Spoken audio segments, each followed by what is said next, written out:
You're watching World TV. Kindly subscribe to our YouTube channel for more videos.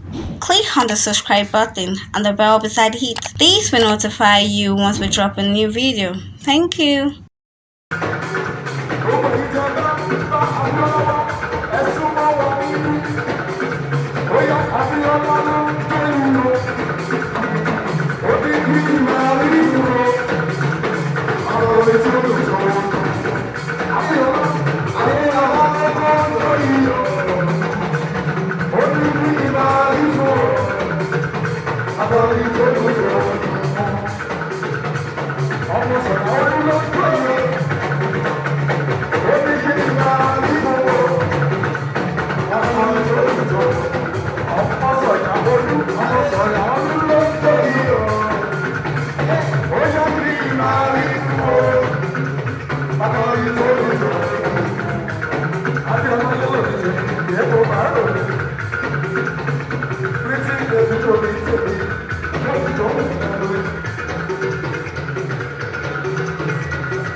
Thanks for watching this video.